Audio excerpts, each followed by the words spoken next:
Thank everyone for coming out. Sir, if you would stand right in front of the podium. Thank you.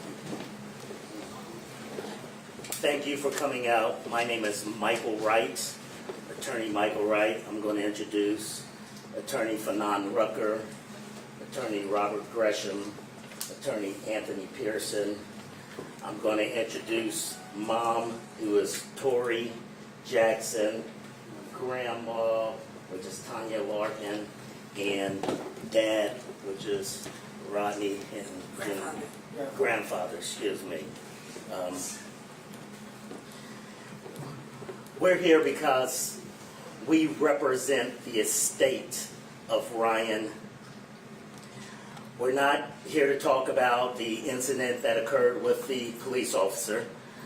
We do offer our condolences to the officer and his family, but we were hired to represent this family to investigate the police-involved shooting of their son, Ryan.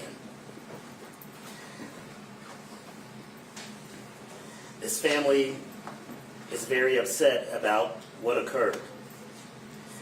Kind of walking you through what happened is on Friday morning, we met with the police chief of Cincinnati, and we viewed the body cam video of what happened with the police-involved shooting with Ryan. We stayed at the chief's office for about an hour and a half, and what we saw was disturbing. The family was upset, as you can imagine, watching your son, watching your grandson, watching your loved one getting shot and killed by the police was upsetting to this family. We left out of the police chief's office, and a few hours later I was made aware that Rodney had an incident with a police officer that resulted in the officer's death. But again, we are here because we represent the estate and the police-involved shooting. We're trying to get the family some answers as it relates to what happened with that shooting. We're not here at this point to make any specific allegations, to make any specific determinations as it relates to that police-involved shooting. We are here and we're retained to investigate that shooting. So we'll take any questions. How will that proceed? What will that look like? Will you reviewing the body camera footage frame by frame, or talk about the process? Absolutely. We only saw one angle. We only saw, I believe it was the shooter's body cam. So we requested the records, we requested all the other body cams, we requested the reports, we did the ordinary public records request so that we can really analyze what occurred. I mean, what we saw in the video, it's hard to determine whether or not that officer was in imminent danger or should have thought that they were in imminent danger before they took shots. So we are specifically investigating, that part of this entire tragic situation. Mr. Wright, to the person who says Ryan was in a stolen car, had a firearm, according to detectives, and this is what happened, what do you say to that person? That's correct, but being in a stolen car, having a firearms, we're in Ohio, so you can open carry in Ohio. So that's not a death penalty. Being in a stolen car, having a gun, that doesn't mean that you should be shot and killed. Just to be clear, are you disputing any of the comments we've heard from the chief, any of the facts that she laid out in that press conference? Well, I'm not familiar specifically of what facts you are indicating. However, we believe that this incident should be investigated. It's not as cut and dry as this officer should have just pulled out his gun and shot at Ryan. It's not that cut and dry. So that's why we're doing the records request. We're going to analyze frame by frame each one of these videos to determine why the officer made that deadly decision to shoot and kill Ryan. The only thing we've heard so far about Ryan has been from police. Would a member of the family want to step forward and tell us a little bit about him? Yeah, of course. This is his mother, this is his grandmother, his brother, his father, his grandfather. Just tell them your name. I'm Diamante Jackson. I'm Ryan's big brother. My brother, he was always like a real jokester, playing with everybody. He was making sure everybody was good, everybody was on their toes too. Like, he was real loving, like you felt his love through anything he ever did for you, like just hanging with you, playing the game, playing football. We used to play football outside all the time. Like, it was just us, man. How did you get the news? So crazy. Don't It's cool. Okay, and this is grandfather. I'm Rodney Henry Sr. I want to give a condolence out to the officers that got hurt, got killed, my whole family. I'm asking for forgiveness, and I've been praying hard for the officer that killed my grandson. I've been praying hard for him and his family because I know he's hurting off this. If I seen in the video about my grandson, I seen two scared people. I seen the officer scared, and I seen my grandson scared. So it's an unfortunate incident that happened. So that's all I seen. It was like, I didn't see the police there trying to kill. No. What I seen was two persons made a mistake. My grandson made a mistake being there, and the officer, he was trying to get back to his family too. So that's what I seen. So it's not about revenge or anything. I have nothing against nobody. You know, my Lord and Savior is Jesus Christ, and I represent Him. So, with that said, please, everybody, just try to forgive everybody who done anything to anybody. Mr. Aiden, for you, this is a fact-finding mission more than anything to make sure you understand Yeah, it's exactly a what peace happened. thing for me, for everything, for everybody to heal off this. I want everybody to heal off this. You know, it's just like a mistake. I really feel bad for the officer who was shooting because I can see the scariness in him too. People can't see it because I'm going spiritual with this now. So I was able to see that God had allowed me to see this part of the accident. You know, just like my son made an accident too. So he made an accident. Just, you know what I'm saying, just trying to just move on now. That's all I'm trying to do on. And I'm praying for the officer and their family. Mr. Henry, how hard has this been for your entire family from Thursday into Friday with all of this playing? That's a lot. It's been hard on my side, and I know it's been hard on Tori. Cause me and Tori, you know, we and her is so tight. We usually being born on the same day. So God, it's crucial how me and her have end up to explain this now. We born on the same day for different years. You know what I'm saying? So all this was building up to this point. But I was trying to I have to bring the peace to this. There's no violence in this, no revenge. You're aware there's social media chatter that people in the community might feel a different way? I don't. stand up for social media. Yeah, I don't. We haven't been on it at all. I'm being no social media. I don't do no Facebook, nothing. I just rely on the power of God. That's it.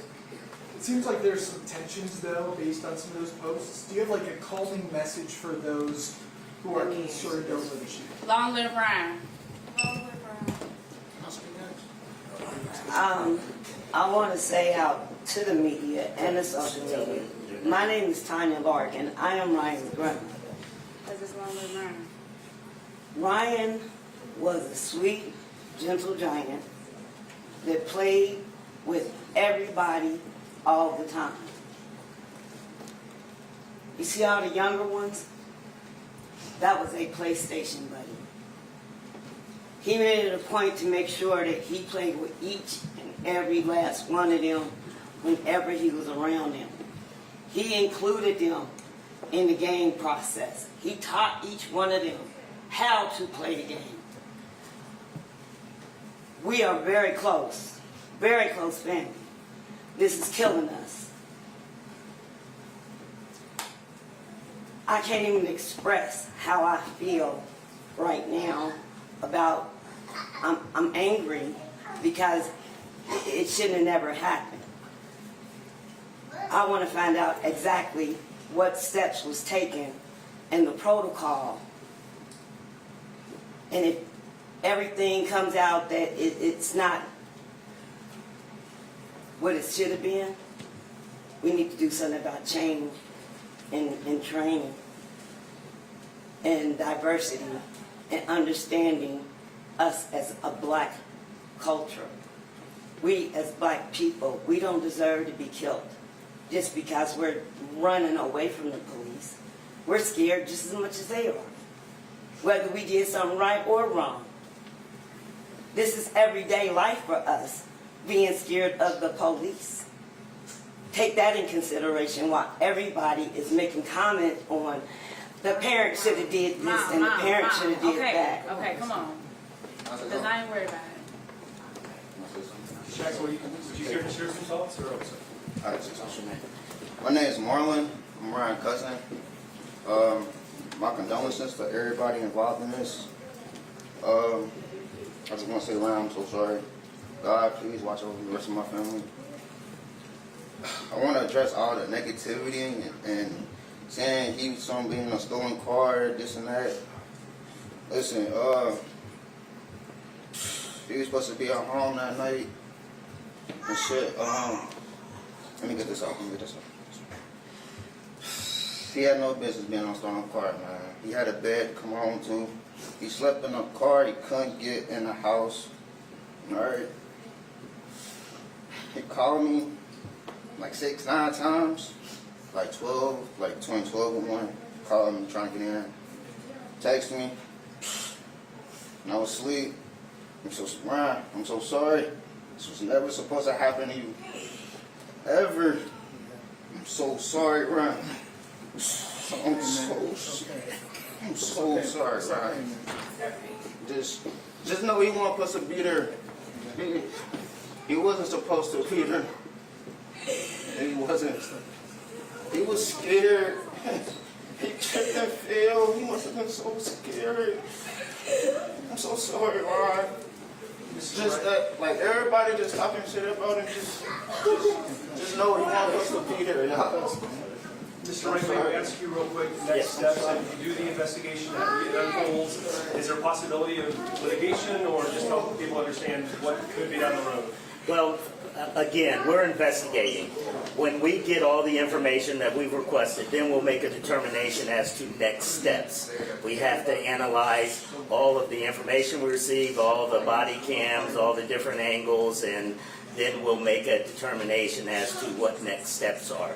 Whether that's filing lawsuit, whether that's litigation, I don't know at this point, but it's an ongoing investigation, and we will, once we get all the information, we'll then make a determination. Mr. Rodney, I just want to ask, pain that your family is feeling is clear right now, but in that statement, you made a point to notice and acknowledge the pain that the family of the fallen deputy is feeling as well. What was in your heart when you did that? Why did you find the need to acknowledge your pain as well? Well, reason why, because when Front of the podium. So naturally, for me, when this happened, I'm devastated because my grandson was with me the whole winter.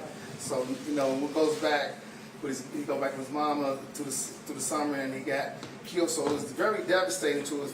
Kind of a lot of anger feelings at first, but for me, I have to go to spiritual. I have to go spiritual to myself to understand what's really going on. If I can see through the fake media and all that stuff. So the media have done nothing towards me to make me feel about anything what I'm saying. Mine's all natural coming from God. So I just, it's hurting on both sides. Everybody's hurting off this. The family, the officer, I was crying about what happened to the innocent officer. So that's all it's all about. It's all about healing each other. Everybody make a mistake. Like I say, it was an emotional mistake by everybody. Do you know who your son was talking to during his arraignment on Saturday morning when he said he'll be I have no gone? more questions. I want to answer Do you know who the gun belonged to that Ryan Hinton was holding? No, I do not. And we're not going to discuss anything related to the criminal case. We're not here to represent represent Rodney in the criminal matter, so that's something you have to talk to his, his criminal lawyer about. Just to clarify, it was his cousin who spoke. He said Ryan might have been locked out that Wednesday night before that Thursday. Just to clarify, is that what he was saying? Yeah, that's what he said. Do you know if the officer involved has been placed on administrative leave or anything like that? It's my understanding that during officer-involved shootings, the officer is placed on administrative leave. I don't know. I believe it's 7 days, but I'm not 100% sure. Mr. Wright, I know you've been around for a minute, and just the circumstances here are just incredibly unique and truly just hard to process, having gone from Thursday and then the tragic incident on Friday. From your vantage point, I know you're staying in your lane, you're representing the estate of Ryan Hinton. What do you make of this and this city and this time? And there's a lot happening here. A lot of people feel different ways about it. Yeah, I mean, this was a tragedy all the way around. Ryan was shot and killed. This police officer lost his life. His family is suffering. This family is suffering. There's a lot of healing that has to happen here soon. We are still investigating the shooting, as I indicated, but, as Rodney Jr. said, everyone's hurting, Excuse me, Rodney Sr. Rodney said Sr., where everyone's hurting. And there's, there has been nothing at this point that's been good about this entire situation. They lost their grandson, their son, their brother, and the officer, his family lost a father, a grandfather, and the, just the police department in general lost a colleague. So, we don't stand here saying that, this was nothing but a very tragic situation all the way around. Mr. Wright, with everything going on Thursday and Friday, I know the chief was out there talking about possible tensions arising. How do you keep the temperature down in a situation like this? Well, just by what we're doing now. We want everyone to just forgive one another. We want everyone to kind of just wait and let this process, play itself out. Let's see what the investigation for the shooting of Ryan turns out. Let's wait and see what the investigation as it relates to Rodney. And, just pray for the family of the officer, pray for this family. So I would hope that the tensions in this city would relax, that everyone would just wait and not rush to judgment on either side. And hopefully, we can get through this, this very tragic situation. Mr. Wright, too, one other question. When we all leave here today, what is one thing you or the family want us to take away from Ryan Hinton himself? That he was loved. You heard the message, that he was loved. What we know is that we have a natural tendency in society to line up along the sides that we believe, even if at some point our positions may not be supported. What we have to do in this community, as an example, is recognize that life is life. Most of us have experienced some loss in our lives. Most of us know what it feels like not to have the phone call from that person that we were able to talk to the day before. And if all of us recognize that pain, if all of us recognize that sentiment, then all of us can understand the commonality of the injury and the pain that we collectively have to sympathize with the other side. Even if we don't particularly agree with what we believe that person did before they lost their lives. Even if that's our position, we have to understand that somewhere within us has to be understanding and mercy. And that's a community offer and direction. What we're talking about, what we're doing as the Carpenter firm, is about process. We're all here because of an incident. And certainly some people say, well, he was doing bad stuff. Even assuming the truth of that, there's procedures and there are policies that require those who hold life and death in their hands to move in particular ways. Our objection is the question of whether or not those policies and procedures were followed, which led to the unfortunate and tragic death of an 18-year-old. We can argue all day about all the society problems that lead people to places where they shouldn't be. But that's not our question, nor are we trying to answer that by this process. We are answering or looking for the answer through our investigation of whether or not it was proper, whether or not the policies were followed appropriately, and whether or not by law and by facts that tragic death was considered in the eyes of the law as justifiable. I can promise you, under no circumstance are the family members who were here will ever believe that it was justifiable. Trust me on that. But I can offer to you that we collectively need to, as Senior said, find a way to love and forgive one another and look at our commonality to stop all this vitriol, this anger, this taking sides, this dart throwing, this hatred. Because there is no good that will come from it on either side. Judge Rucker, this may be a technical question for you or a family member. It was Friday afternoon around 1:30, or sorry, not Friday afternoon. During Thursday's incident, was Ryan 18? Was he in school? Was he out of school? What was his? He was going to date? Don, He and was Don going to just closed. And they closed, so he had not re-enrolled at CPS, for example, or whatnot. That's unfortunate, yeah. So I'm sorry that was the case. So, Mom, would you care to say a few words? Ryan's mom, just shed some light where you are? No. That's fine, yeah. Thank you. Thank you. All right, well, that said, we're going to end this press conference. Thank you all for coming out and She wanted to say something. and pray for all these, and just pray for all these families. Zara, you want to say something? That's his sister. That's his only sister. Hi, I am Ryan's sister, only sister. And me? I didn't. Oh, hi, I'm Zari, and I am 10 years old, and I'm Ryan's only sister.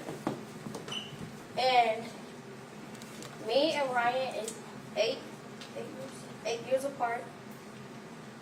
And Ryan was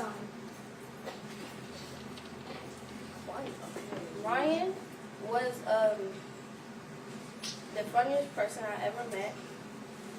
And even though we used to fight a lot,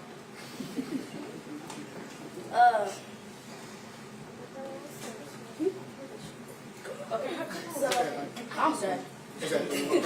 Oh, and LL Ryan. So, all right, thanks everyone for coming out. Have the funeral? Not yet, they're working on the arrangements.